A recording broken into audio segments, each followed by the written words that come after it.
నమస్తే, welcome to yo-yo TV. తెలంగాణలో అధికార పార్టీ పాలన పరంగా దూసుకెళ్తుంది. అలాగే సంక్షేమం, హామీల అమలుతో పాటు పార్టీని గ్రామ స్థాయిలో ఇంకా బలోపేతం చేసేందుకు ప్రణాళికలను రూపొందిస్తోంది. ఇందుకు స్థానిక ఎన్నికలనే అస్త్రంగా వాడుకోవాలని రేవంత్ సర్కార్ భావిస్తోంది.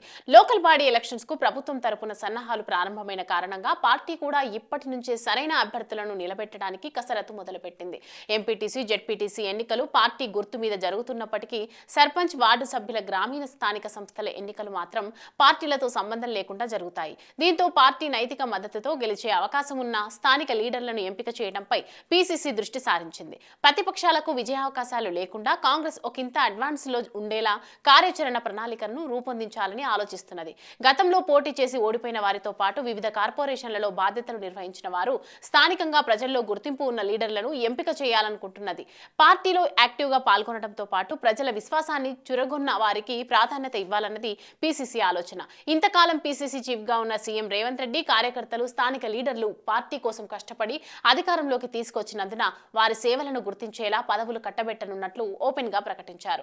ఆ అభిప్రాయానికి తగ్గినట్టుగానే కొత్త పీసీసీ చీఫ్ మహేష్ గౌడ్ సైతం పార్టీ కార్యకర్తలకు, లోకల్ గా ఉండే లీడర్లకు నిత్యం గాంధీ భవన్ లో అందుబాటులో ఉంటానని క్లారిటీ ఇచ్చారు.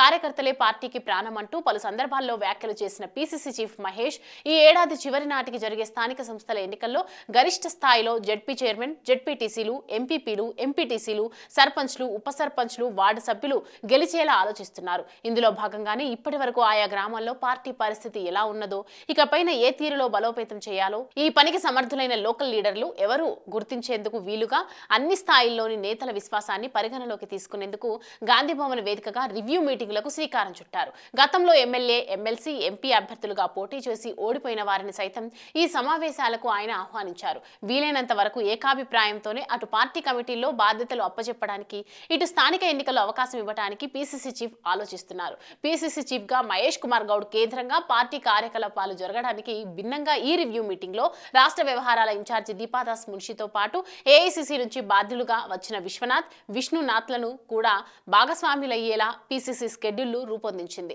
స్థానిక ఎన్నికలకు పార్టీ సంస్థాగతంగా చేస్తున్న ఏర్పాట్లు ఇలా ఉంటే, రాష్ట్రంలో కాంగ్రెస్ ప్రభుత్వం ఏర్పడిన తర్వాత అమలైన సంక్షేమ పథకాలు, గ్రామ స్థాయిలో ప్రజలకు చేసిన ఫలాలు, వాటి ద్వారా లబ్ధి పొందిన అంశాలను ఇప్పటి నుంచే జనంలోకి విస్తృతంగా తీసుకెళ్లేలా ప్రణాళిక రూపొందుతుంది. తాజా పరిణామాలన్నీ చూస్తుంటే కాంగ్రెస్ తెలంగాణలో తమ స్థానాన్ని పదం చేసుకునేందుకు గట్టిగా ప్లాన్ చేస్తుందని అర్థమవుతుంది. చూడాలి మరి కాంగ్రెస్ కు స్థానిక ఎన్నికల్లో ఎలాంటి మెజారిటీ దక్కుతుందో.